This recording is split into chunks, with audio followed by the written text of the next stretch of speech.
Hello, everyone. This is Stephanie Hodge, Chief Executive Officer and Principal Consultant for Essex Consulting.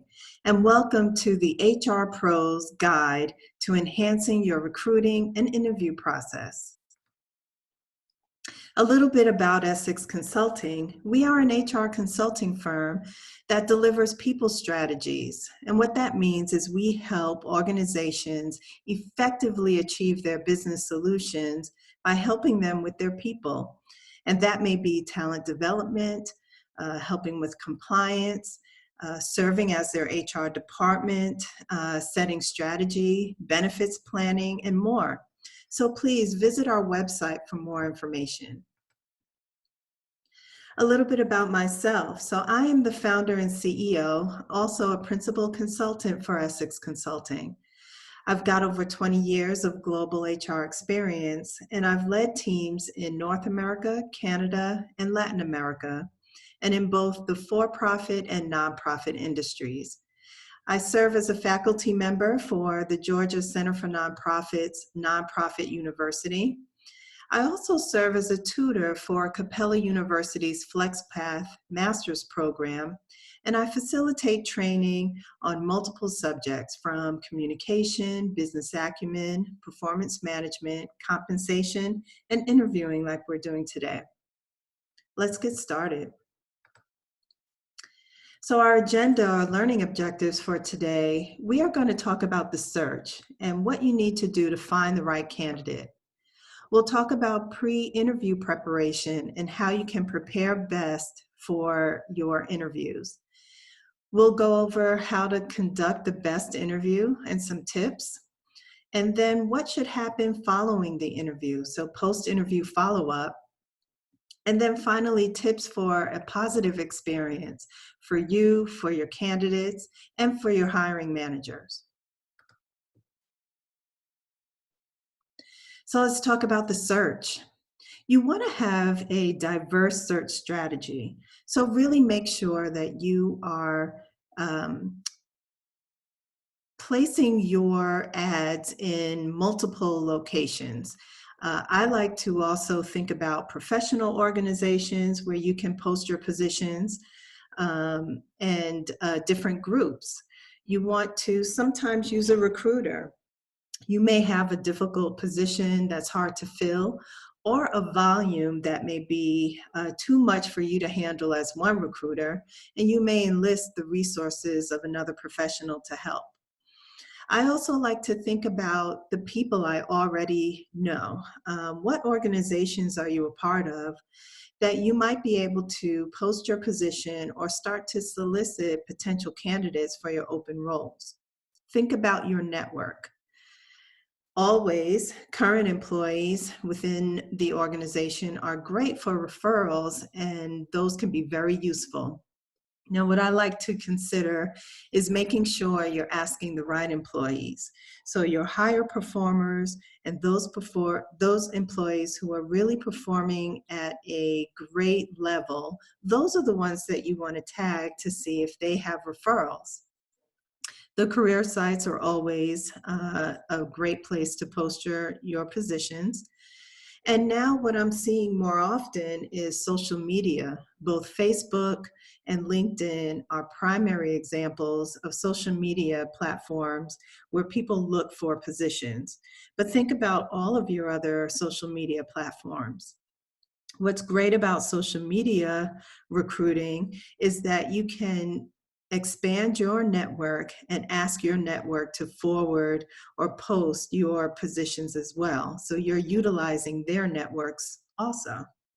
So think about having a diverse search strategy and utilizing multiple avenues to find a really diverse group of candidates. So again, thinking about who you know, people you already know in your circles, current employees as referrals, and then utilizing the recruiter. Now, we talked about some career sites, and here are some ideal sites to look for positions. Monster, Career Builder, and even ZipRecruiter are very popular sites to use. There's also Jazz HR. You might think about utilizing Indeed. If you are a nonprofit, Work for Good through the Georgia Center for Nonprofits is also a great way to find good candidates. The womensjoblist.com is another resource. Simplyhired.com is another resource. And finally, the idealist.org. So I continue to look for new and different sites in order to post my positions so that I can have a diverse group of candidates. We talked about social media. Again, Facebook, LinkedIn, Instagram, these are great locations to solicit for candidates. And people are looking on these sites. Your candidates are looking on these sites. Now, when we talk about professional and social organizations, I used the National Association for African Americans in HR, or NAAA-HR, as an example of a professional organization that one might solicit for human resource professionals. SHRM is another great professional group to use. Also think about your networking groups. What groups are you participating in that also allow you to solicit potential candidates or at least inform participants that you have positions open? Even your more social organizations, so you think about fraternities, sororities, the Kiwanis clubs, even your neighborhood organizations are good tools for posting positions that are available within your community. And then finally, don't forget about your alumni associations and think about the schools that are near your organization. So you don't have to be an alumni of a university to be able to tag the alumni association. So reach out to local universities and colleges and make sure that you are on the list or able to post your positions within that network. So you've got your job posted in multiple locations, you're getting great candidates. Let's talk about what happens pre-interview phase or your preparation. So the first thing, you want to make sure that you understand the role. So what I like to do is ask the hiring manager to refresh the job description. You know, many of us have job descriptions that were developed years ago and we have not really looked at them, but the job has probably significantly changed. So let's make sure we're looking at those job descriptions and updating any responsibilities that have changed and ensuring that it's truly capturing the core responsibilities of the role. Then what I like to do is meet with your hiring manager, review the job description and ask questions.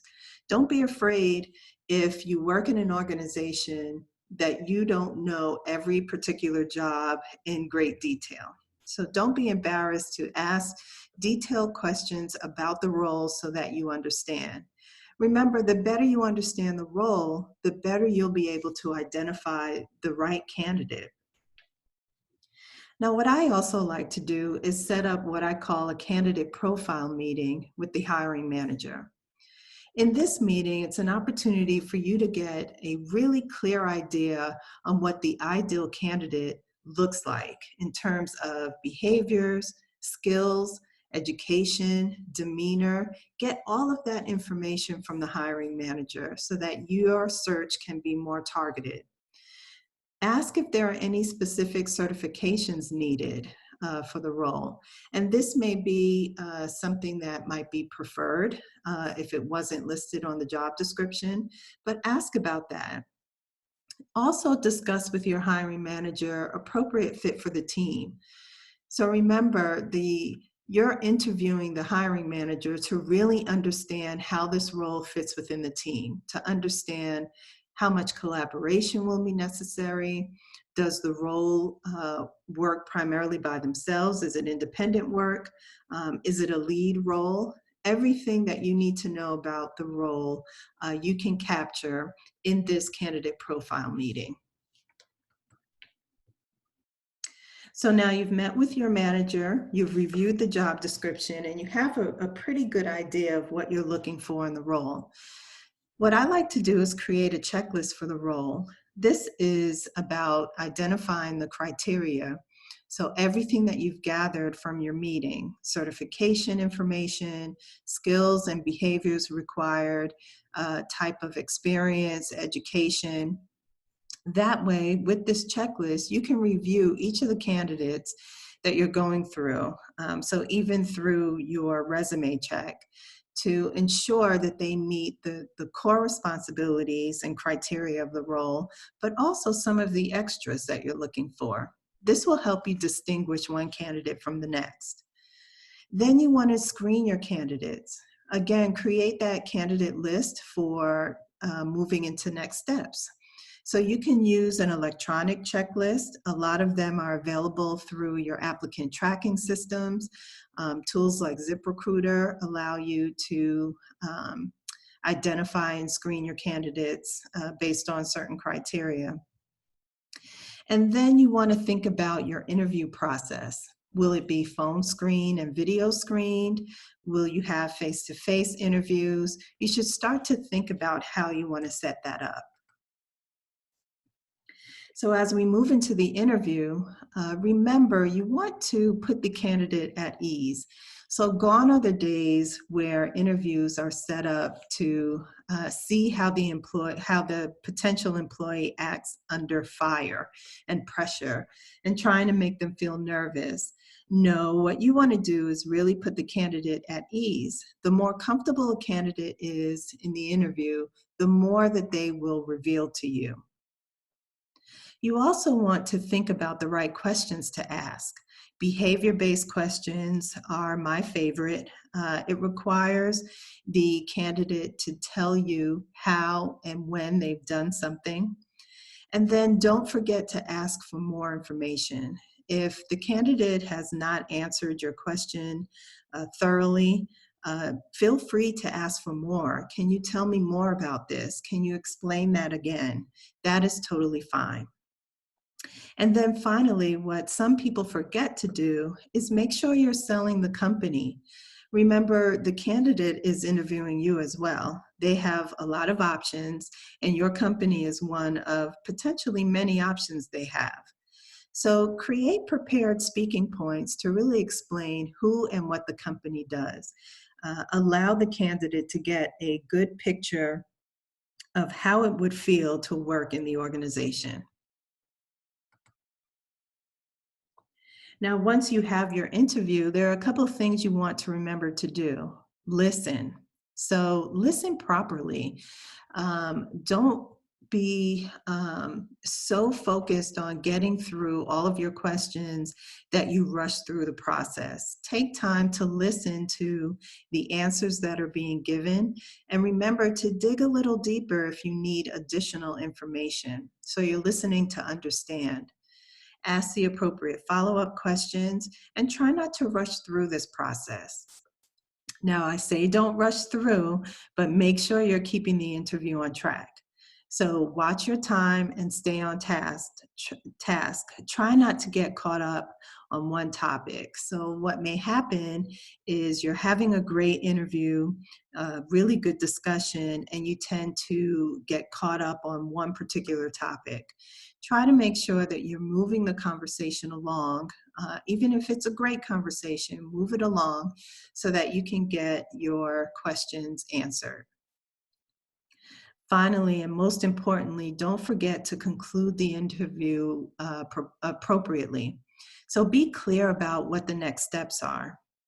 Let your candidate know who and how will they receive follow-up, who will reach out to them, how long will it take to make a hiring decision. Make sure that if you know that your environment is very busy, you might be interviewing people this week and then have a manager's retreat or meeting the following week, and you know no one will be able to get in touch with the candidate for at least 2 weeks. Make sure you let them know, set the expectation up front. Again, this is an opportunity for the candidate to get an idea of work style, of commitment, and response time for the organization. So don't feel pressured to respond quicker than you can, but make sure that you're clear with your candidate on how long it will take before they receive any significant follow-up. So now you've had some great interviews. Let's talk about what happens after the interview. So post-interview behavior. Make sure that you're taking clean notes, even if you have to jot some things down during the interview. Make sure you transfer those into clean notes that you can understand later. What I like to do is create an evaluation form for my interviews. I mirror it to the criteria that I identified that came out of the candidate profile meetings, so that every interview you can evaluate the candidate against the same set of criteria.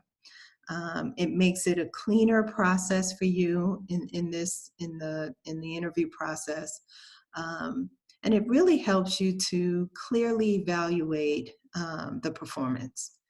Now, you also want to evaluate your own interviewer performance. What may happen, there are certain things that people should be aware of. I'll give you an example. When I'm interviewing a candidate, particularly for an HR role, I tend to navigate towards those individuals whose work style mirrors mine. That doesn't always make it the best candidate for the role. And so I always have to think about that and kind of check my own performance and really go back to the criteria that was set for the role and make sure that I'm evaluating appropriately and really fairly. You want to have an opportunity to rank your candidates. So using a set criteria helps you do that. And then identify who's going to move to the next steps. And again, don't forget to follow up. Now remember, it's all about the experience. You want to have frequent contact with your candidates. Let them know how the process goes, how often you'll be in touch with them. Give them updates on the process, particularly if there are any delays, you want to inform them. What I am learning now, more candidates are expecting even text message updates and contacts. Believe it or not, confirming interviews via text. So we need to get comfortable in operating in this space, but calls and emails as well. Also, remember to provide regular updates to your hiring manager. There's nothing worse than an HR professional working diligently recruiting positions. So you're screening candidates, you're reviewing resumes, but your hiring manager has no idea what you're doing. And so they feel like you're not really giving the role the attention it needs. What you need to do is make sure that you're updating your hiring manager on a regular basis. Let them know how many resumes you've been screening, what types of calls you've been having, how the candidate pool looks. They want to know that you're actively engaged in their position. And then prepare both the hiring manager and candidate for a successful interview. And what I mean by this is you had your candidate profile meeting with your hiring manager in the beginning of the process. Prior to the interview is a great time to revisit that discussion. Remind the hiring manager, remember, these are the things that you asked me to look for and that were most important in a candidate. And hopefully you can say, and I found several candidates that meet that criteria. Similarly, I like to prep the candidate a bit before the interview with the hiring manager. And it's just, I think, important to highlight for a candidate, if they have met with me first, I may, in preparation for their meeting with the hiring manager, say, you know, these are the three things that really stood out to me and connected with me with what the hiring manager is looking for. So I would ask you to make sure that you emphasize that when we go through the interview with the hiring manager. So it's really just highlighting for the candidate those things that really stood out and that you want to make sure gets discussed during the interview. Now, we all face challenges in the interview process. Ghosting is a real thing. You may have candidates who go all the way through the verbal offer, um, even potentially accept the offer, and then sort of disappear, or feels like they disappear. What we're finding is many of our candidates don't know what to do when they're looking at multiple positions, how to communicate that to the HR professional or recruiter they're working with. They may even verbally accept a position and another offer comes along and they accept that offer. And instead of discussing that with the HR professional or recruiter, they'll just sort of disappear, not respond to emails, and maybe not even take your call. Another challenge is those candidates that really promise the world. They can do everything almost too good to be true. And then when they start, there's some discourse between what they thought or what they shared that they can do and what they really can do. There's also a challenge in finding reliable talent. There's so many options, both from the employer and the employee's perspective, that it's difficult to find talent that will stay with you for the long run. Poor interviewers, those candidates who can really do the job, but they just interview poorly. That is a challenge. And then hiring managers who don't always know what they want. That is really the primary reason I've consistently held those candidate profile meetings, is because sometimes a hiring manager doesn't take the time to really think through what they want in a candidate, and will use the interview process to figure that out. Well, that would be a waste of your time as well as the candidate's time. So try to glean that information from the hiring manager as early in the process as you can. So let's take a quick summary of what we've talked about. The most important thing is take the time to prepare. And that means well before you even post the position, let's understand what the position entails, understand the job description, and really get a strong gauge of what's needed in the role. Remember, meet with the manager and have your candidate profile meeting. It's just very useful to have a set of criteria that the hiring manager has agreed on and provided for you through discussion on what they're looking for. Don't forget to diversify your search. Spread your search out. Tag multiple venues to post your position so that you get a good group of candidates.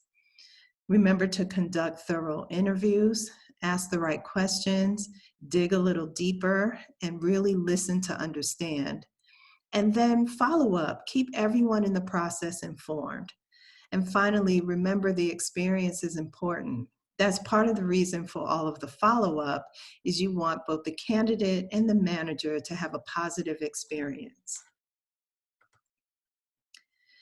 So this is a recorded training. We won't take questions right now, but I would like to make sure that you are aware of our lunchtime webinar series.